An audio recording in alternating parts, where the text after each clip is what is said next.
할렐루야, 할렐루야. 한 주간 평안하셨습니까? 우리 옆에 있는 분들과 인사하겠습니다. 사랑하고 축복합니다.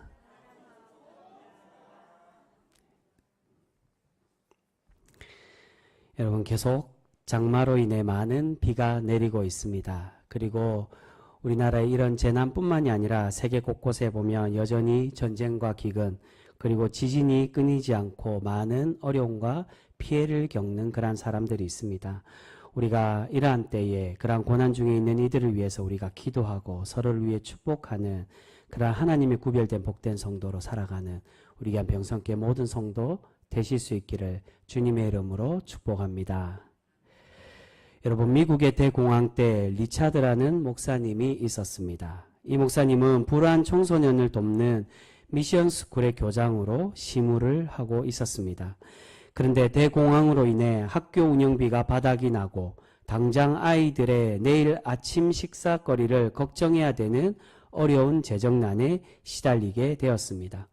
리차드 목사님은 지푸라기라도 잡는 심정으로 후원자를 만나기 위해 나섰는데 하필 그날 구두 밑창이 완전히 뜯어져 버렸습니다. 돈이 없었던 목사님은 뜯어진 구두를 고치지 못하고 끈으로 묶은 채 길을 걸어가야만 했습니다. 그런데 길을 가던 중 한 눈먼 시각장애인 노인이 길가에서 추위에 떨며 껌과 연필을 팔고 있는 모습을 보게 되었습니다.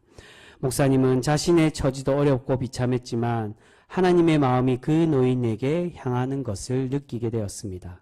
목사님은 주머니를 뒤져보니 차비와 점심값을 빼고는 남은 돈이 $20가 전부였습니다.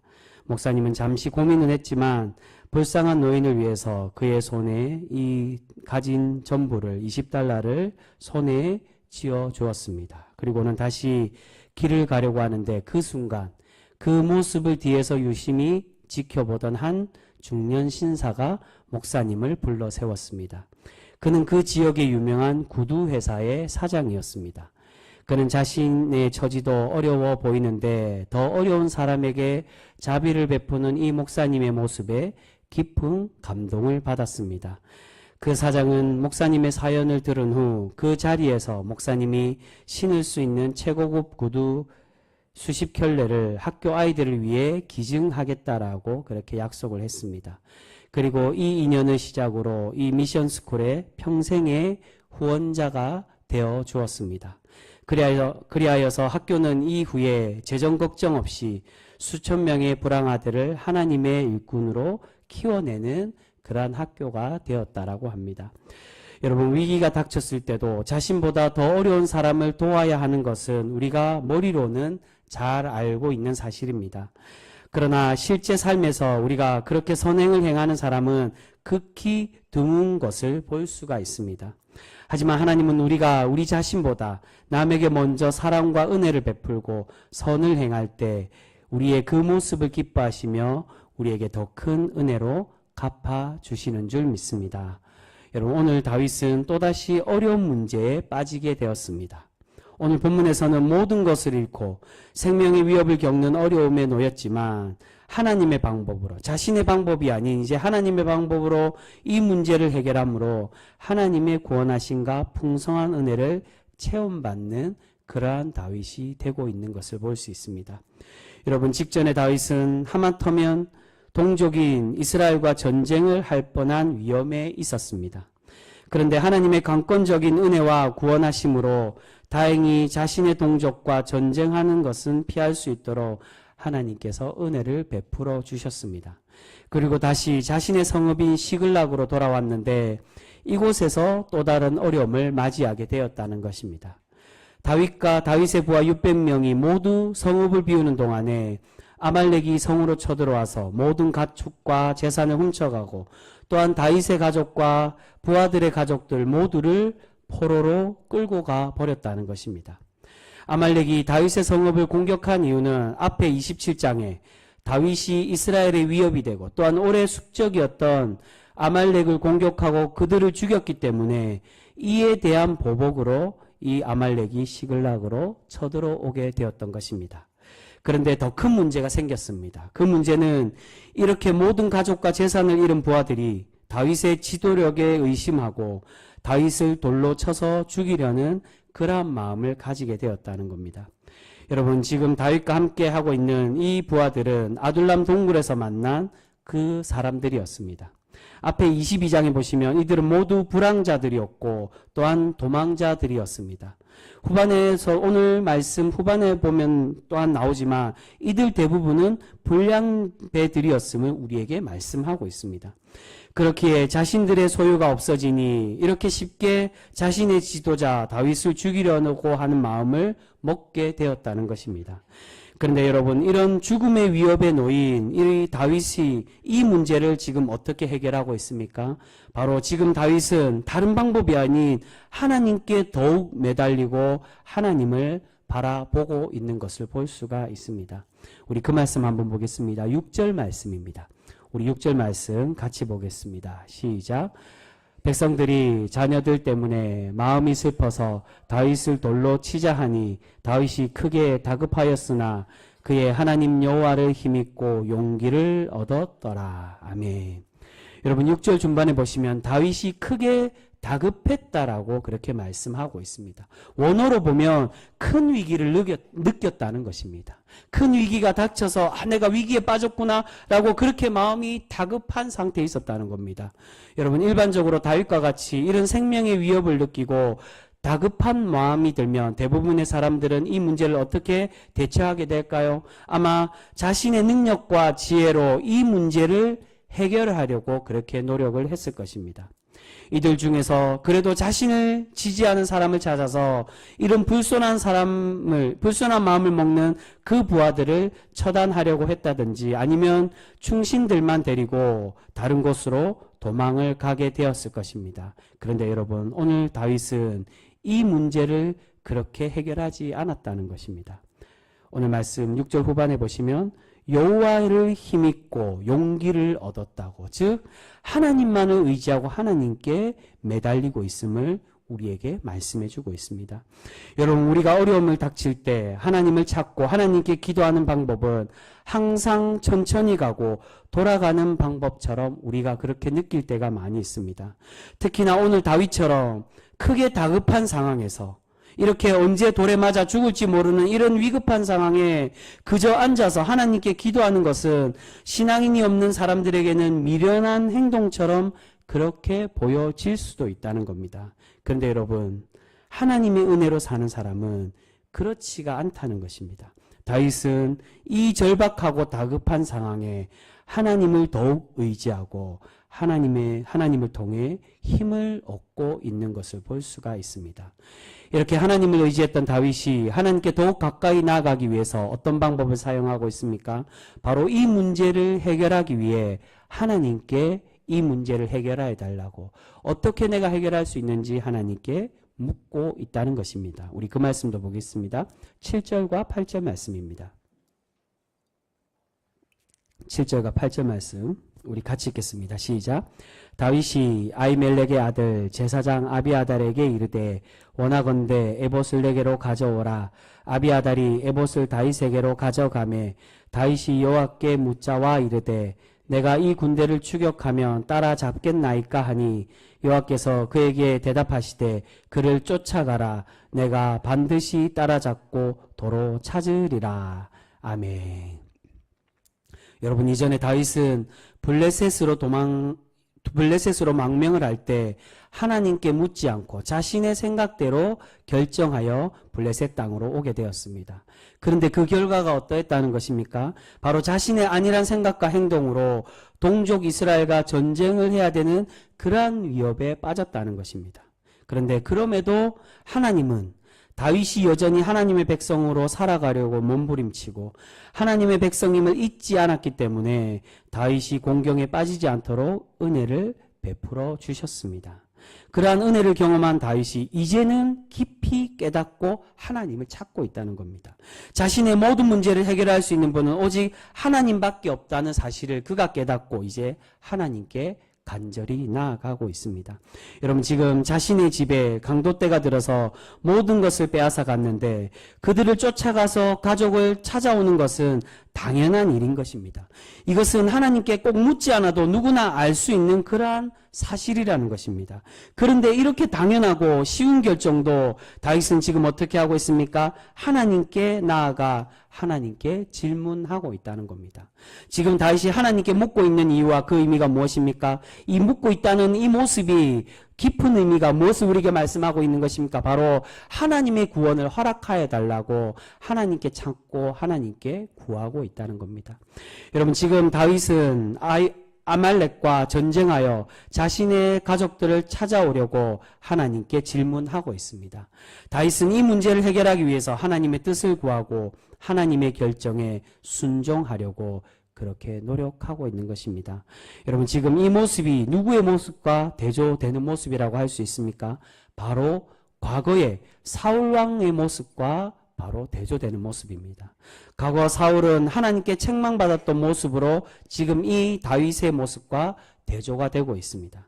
사울은 아말렉과 전쟁하면서 동일하게 아말렉과 전쟁의 싸움을 거론하는 것입니다.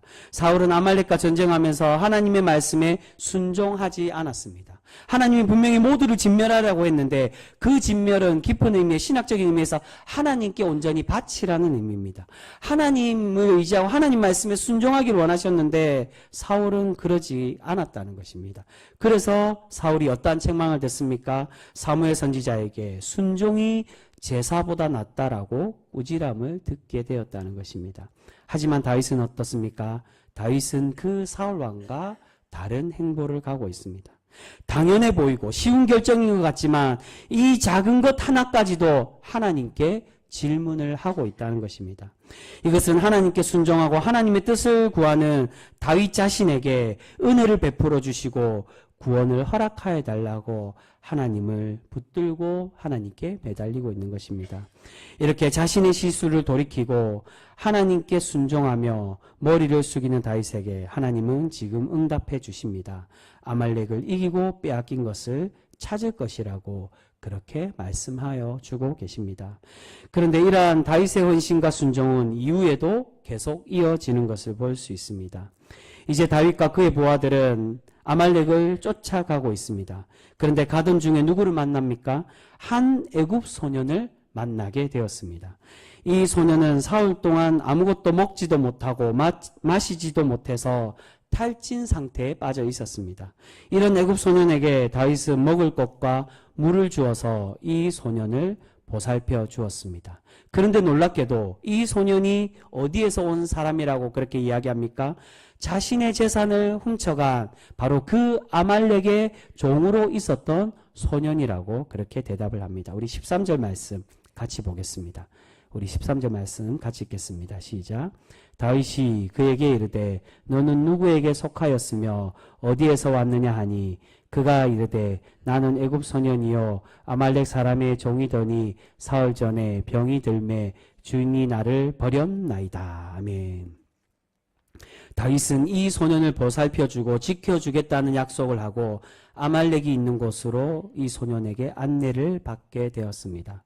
여러분, 다윗은 처음부터 이 소년이 아말렉 사람의 종인 것을 알고 도와준 것이 아니었습니다.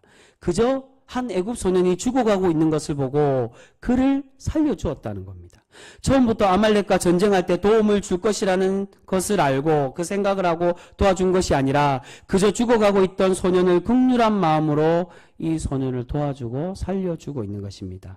여러분, 지금 다윗은 모든 가족과 재산을 빼앗기고 그것을 도로 찾기 위해서 아말렉을 쫓아가던 중이었습니다. 이렇게 다급한 상황, 급한 상황에 또한 어떻게 보면 모든 재산을 빼앗겼기에 자신들의 음식도 소중한 상황인데 이것을 자신과 아무런 상관도 없는 그렇게 죽어가는 사람을 도와준다는 것은 결코 쉬운 일이 아니었다는 겁니다. 지체할 시간이 없이 당장 쫓아가야 되는데 굶어 죽어가고 있는 이 소년을 살린다는 거 결코 긍휼한 마음이 없이는 할 수 없는 그러한 행동이었습니다. 여러분, 지금 다윗은 또다시 돌아가고 있습니다. 일반적인 사람들은 자신에게 어려움이 닥치면 주위에 있는 사람들을 돌아보지 않습니다. 오직 가장 먼저 자신의 문제를 해결받기를 원하고 그 문제에만 집중을 한다는 것입니다. 그런데 다윗은 어떻습니까? 이런 급한 마음을 내려놓고 하나님의 말씀에 순종을 하고 있다는 겁니다. 하나님께서는 객과 고아와 과부를 보살피라는 하나님의 명령을 다윗은 잊지 않고 자신보다 더 위급하고 어려움에 빠진 소년에게 은혜를 베풀어 주고 있다는 것입니다. 그런데 이러한 다윗의 선행이 결국 어떠한 결과로 돌아오게 되었습니까? 이 소년을 통해 아말렉을 따라잡고 이길 수 있는 도움을 받도록 그렇게 은혜를 받고 있다는 것입니다. 자기가 베푼 은혜가 도리어 하나님이 주신 은혜로 돌아오게 되는 것을 볼 수 있습니다. 여러분, 이것이 바로 신앙의 원리라는 것입니다. 하나님은 계속 우리에게 느리게 가고 돌아가라고 그렇게 말씀하십니다. 내 뜻대로 행하고 내가 편하고 빠른 방법을 선택하기를 원하는 것이 아니라 느리게 가고 돌아가더라도 하나님께 질문하고 이 다윗과 같이 하나님을 찾아가고 하나님의 말씀을 따르는 삶을 살아가기를 우리에게 바라고 계신다는 것입니다. 그런데 이렇게 인간적인 빠른 방법이 아니라 하나님의 방법으로 하나님을 의지하고 하나님과 함께하는 방법을 사용할 때 우리 하나님은 우리에게 어떠한 것을 주신다는 겁니까? 바로 우리에게 은혜를 내려주셔서 인간적인 방법을 사용할 때보다 더 큰 구원과 더 큰 은혜, 더 큰 복을 우리에게 내려주시는 줄 믿습니다. 여러분, 초반에 말씀드린 것처럼 리차드 목사님도 하나님께 바로 그런 은혜를 받고 있다는 것입니다. 자신의 상황도 어렵고 다급하지만 더 어렵고 힘든 사람을 돌보고 위로할 때 하나님은 그 헌신을 보시고 은혜와 구원을 허락하여 주시는 줄 믿습니다. 여러분, 결국 이 소년을 통해서 아말렉을 이길 수 있도록 도와주시는 분이 누구임을 우리에게 말씀하는 것입니까? 바로 하나님이 이러한 은혜를 내려주고 계신다는 겁니다. 만약 다윗이 이 소년을 외면하고 자신의 상황과 자신의 처지를 더 생각했다면 그 결과가 어떻게 되었겠습니까? 아마 아말렉을 붙잡지 못했을 것입니다. 다윗은 처음부터 이 소년이 자신에게 도움을 줄 것이라고 생각하고 도와준 것이 아니라 그저 긍휼한 마음에 하나님의 말씀에 하나님의 택함받은 백성으로 그 말씀에 순종하며 이 긍휼함이 필요한 도움이 필요한 이 어린 소년을 도와주며 그를 살려주고 있는 것입니다.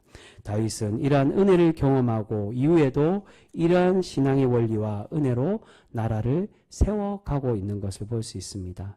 다윗은 이제 이후에 이 소년의 도움으로 아말렉을 무찌르고 가족들과 모든 재산을 되찾게 되었습니다. 그런데 이런 다윗의 공동체에게 또 다른 시험이 다가오고 있습니다. 바로 아말렉이 시글락 외에 유다와 다른 성읍도 약탈했기 때문에 다윗은 더 많은 재산을 얻게 되었습니다. 그런데 이 재산을 두고 어떤 일이 생깁니까?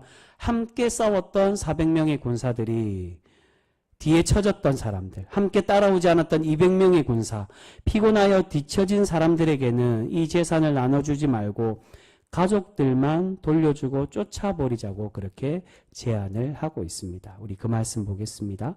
22절 말씀입니다. 22절 말씀 우리 같이 읽겠습니다. 시작. 다윗과 함께 갔던 자들 가운데 악한 자와 불량배들이 다 이르되 그들이 우리와 함께 가지 아니하였은즉 우리가 더러워 찾은 물건은 무엇이든지 그들에게 주지 말고 각자의 처자만 데리고 떠나가게 하라 하는지라. 아멘. 여러분, 다윗의 공동체는 다윗이 방랑 생활을 할 때 아둘람 동굴에서 만난 뜻깊은 동료들이었습니다. 하지만 이들 대부분이 어떠한 사람들이었습니까? 이들의 태생과 출생은 불황자들이었기 때문에 결코 완전하지 못했다는 것입니다. 그래서 종종 다윗을 어렵게 하고 다윗을 힘들게만 했습니다. 이제 겨우 아말렉 때문에 빼앗겼던 모든 것을 찾아왔는데 또다시 이들은 다윗을 시험에 들게 하고 있습니다. 그런데 여러분, 다윗은 이런 세상적인 원리를 요구하는 이 악한 부하들의 말을 듣지 않고 지금 하나님의 원리대로 이 일을 처리하고 있습니다. 우리 그 말씀 보겠습니다. 23절과 24절 말씀입니다. 우리 함께 읽어놓는 본문 후반에 나오는 23절과 24절 말씀 우리 같이 읽습니다. 시작. 다윗이 이르되 나의 형제들아 여호와께서 우리를 보호하시고 우리를 치러 온 그 군대를 우리 손에 넘기셨은즉 그가 우리에게 주신 것을 너희가 이같이 못하리라. 이 일에 누가 너희에게 듣겠느냐. 전장에 내려갔던 자의 분깃이나 소유물 곁에 머물렀던 자의 분깃이 동일할지니 같이 분배할 것이니라 하고. 아멘.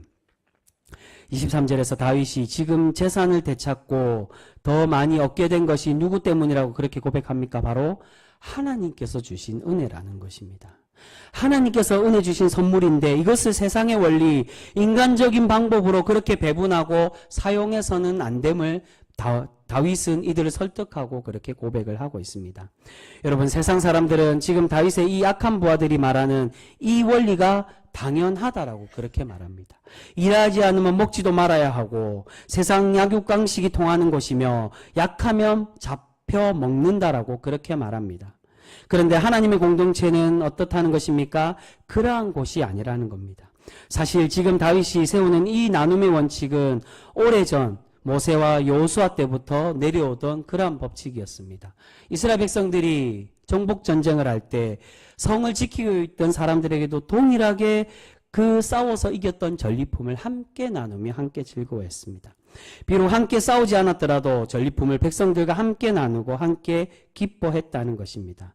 다윗은 하나님께서 원하시는 것이 무엇인지를 알고 지금 자신의 부하들의 앞으로, 이 부하들이 앞으로 자신의 백성이 될 사람들에게 바로 하나님의 말씀의 원리를 가르치고 있다는 것입니다. 여러분, 이 말씀은 이후에 예수님도 동일하게 우리에게 그렇게 권면하며 말씀합니다. 마태복음 20장에 보면 어떤 말씀이 나옵니까? 포도원 품꾼에 대한 말씀이 나옵니다. 그 품꾼에 대한 이야기에서 처음 온 품꾼들이 포도원 주인인 예수님께, 포도원 주인에게 자신들이 먼저 왔기에 뒤에 늦게 오고 나중에 온 사람들보다 더 많이 일하고 더 일찍 왔기 때문에 더 많이 받을 것이라고 생각했는데 포도원 주인인 예수님은 어떻게 주고 계신다는 것입니까? 모두에게 똑같이 주시고 배분한다는 것입니다. 그런데 왜 똑같이 주시는 것입니까? 바로 긍휼함의 은혜로. 늦게 왔다는 건 그들이 나이가 많거나 힘이 연약하거나 체력이 약하고 또한 병이 들었다든지 사람들에게 선택받지 못한 그러한 사람들이었다는 겁니다. 우리 주님은 하나님의 천국에 대해 말씀하시며 천국은 이들의 모습과 같다라고. 천국은 우리가 스스로 잘났다고, 힘을 가졌다고, 많은 것을 누렸다고 더 많이 존중받고 더 많이 체험받는 게 아니라 하나님의 가치대로 모든 이들을 긍휼함으로 보시고 동일하게 배분하시며 함께 나누는 그러한 곳이라고 우리에게 말씀하고 있습니다. 여러분, 지금 다윗은 왕으로서의 마지막 관문을 통과하고 있습니다. 이전에 하나님은 계속 다윗을 왕으로 세우시기 위해 훈련시키고 다윗을 세워가고 계셨습니다. 사무엘상에서 다윗을 계속 양을 치던 목자라고 말하는 것은 목자로서 백성을 다스리는 왕이 되도록 하나님께서 훈련시키고 계셨음을 우리에게 말씀하고 있는 것입니다. 그리고 다윗이 왕국으로 들어가지 않았다면 이렇게 쫓기고 고난을 겪고 어려움을 겪지 않았을 건데 왜 왕국에 들어가게 하셨다고 말씀드렸습니까? 바로 하나님께서 이를 왕으로 세우기 위해 왕궁의 법도를 배우고 군사적 훈련을 받도록 그렇게 세우시기 위해 그를 왕궁으로 들이셨다는 겁니다. 또한 다윗이 처음에는 이해하지 못했지만 다윗에게 10년이 넘는 광야 생활에서의 이 방향기를 그렇게 주셨던 이유도 다윗이 고독하고 이 외로운 광야에서 하나님을 더욱 간절히 찾고 하나님만을 의지하는 그러한 신앙인으로 세우시기 위해 그를 이곳으로 몰아보내셨다는 겁니다. 그리고 바로 이 마지막에 오늘 다윗은 하나님의 마지막 관문을 잘 완수하고 있습니다. 하나님께서 세우시는 왕은 백성들을 어떻게 다스려야 하는지, 단순한 세상의 원리, 물질의 가치와 힘의 원리로 나라와 백성들을 다스리는 것이 아니라 바로 하나님의 마음으로 사랑과 정의로 나라를 다스리는 왕이 되어야 됨을 우리에게 말씀해 주고 계신다는 것입니다. 바로 다윗은 그 마지막 하나님의 시험, 그 훈련을 온전히 완수함으로 이제 왕이 될 준비를 온전히 마치고 있습니다. 그래서 오늘 이 30장에 다윗이 승리하는 이 말씀 이후에 31장 다음 장에 어떠한 말씀이 나옵니까? 바로 사울의 멸망하는 모습을 우리에게 보여주고 있습니다. 이 30장과 31장이 다윗의 승리와 사울의 멸망을 대조하는 이유가 바로 준비된 다윗과 하나님께 책만 받고 실패한 사울을 하나님께서 이제는 내려가게 하시고 다윗을 하나님의 왕으로, 이스라엘의 왕으로 세워가심을 우리에게 말씀하고 있다는 것입니다. 이제 하나님의 훈련을 완수한 다윗을 하나님은 새로운 이스라엘의 왕으로 그렇게 세워가고 계십니다. 사랑하는 성도 여러분, 오늘 다윗은 세상을 살아가고 어려운 문제를 해결함에 있어서 세상 사람들이 사용하는 방법이 아니라 하나님의 참 신앙인다운 방법을 사용하고 있는 것을 볼 수 있습니다. 그 방법은 어떤 방법이라는 것입니까? 먼저 하나님께 질문하고 하나님의 말씀의 원리대로 순종하는 그런 모습이라는 것입니다. 비록 그 방법이 세상 사람들이 보기에는 미련한 방법이고 돌아가고 멀리 가는 방법일지라도 그렇게 그들은 말하지만 하나님은 이 신앙의 원리로 살아가는 다윗에게 도리어 은혜를 더하여 주시고 더 큰 복을 내려주고 계시는 것을 볼 수 있습니다. 그가 만약 애굽의 이 소년을 만나지 않았다면, 그 소년을 만나서 하나님의 긍휼함의 원리대로 그 소년을 베풀어주고 또한 먹을 것을 주지 않았다면 그가 아말렉을 싸워서 이길 수 있었겠습니까? 그렇지가 않았다는 겁니다. 주석은 다윗이 이 애굽 소년을 만날 수 있었던 이유가 하나님의 긍휼하신 은혜로 그렇게 만났다는 겁니다. 그런데 하나님이 은혜 주시기를 원하셔서 이 소년을 만나게 하셨는데 그가 하나님의 그 은혜를 차버렸다면 어떻게 되었을까요? 그는 다시 자신의 가족과 또한 부하들의 가족들을 찾지 못하고 재산 또한 찾지 못해서 결국 그 마지막에는 처음에 위협에 가졌던 이 부하들의 위협에 이 다윗이 목숨을 잃었을지도 모릅니다. 다윗은 그 하나님이 주신 은혜를 결코 차버리지 않고 돌아가는 방법이지만 하나님의 원리, 신앙의 원리대로 하나님께 순종하고 하나님의 말씀에 귀 기울이고 하나님의 말씀의 뜻하심대로 그렇게 순종하며 살아가고 있다는 것입니다. 여러분, 우리는 하나님의 말씀으로 구별되어 살아가야 하는 그러한 백성들입니다. 하나님은 하나님의 거룩함을 닮아서 우리도 거룩하라고 세상과 구별되라고 그렇게 말씀하십니다. 세상은 여전히 세상의 지혜로 또한 자신의 이득과 약육강식의 방법으로 살아가고 있는 것을 볼 수 있습니다. 하지만 하나님은 그러한 방법은 하나님의 방법이 아니라고 우리에게 말씀하십니다. 오직 우리 하나님은 우리가 하나님께서 원하시는 방법대로 느리더라도 사랑과 희생을 먼저 요구하시고 더디 가더라도 하나님을 만나고 하나님과 대화하기를 그렇게 원하고 계시는 줄 믿습니다. 여러분, 그렇게 우리가 오늘 그런 하나님의 뜻을 깨닫고 그 말씀에 순종하는 백성이 되어서 하나님의 은혜와 하나님의 복을 날마다 누리는 우리 귀한 성도 모두가 되실 수 있기를 소망합니다. 여러분, 오늘 다윗과 같이 하나님의 방법으로 살아가는 백성에게 하나님은 기필코 우리에게 동일한 더 큰 은혜와 더 큰 복을 우리에게 날마다 채워가 주실 줄 믿습니다. 아무쪼록 우리 귀한 모든 성도들이 그렇게 하나님의 말씀에 순종하는 백성, 우리가 쉽게 결정할 수 있는, 싸우러 가야 되는지 말아야 되는지 너무나도 당연한 것인데 다윗은 그 작은 것까지 하나님께 구하고 질문하고 있다는 겁니다. 우리가 그러한 모습을 닮아 날마다 하나님과 더욱더 가까이 나아가고 하나님을 부여잡고 하나님의 뜻에 순종하며 살아가고자 몸부림쳐 하나님이 기뻐 받으시는 그런 풍성한 복을 날마다 누리는 우리 귀한 믿음의 성도 모두가 되실 수 있기를 주님의 이름으로 축복합니다. 기도하겠습니다.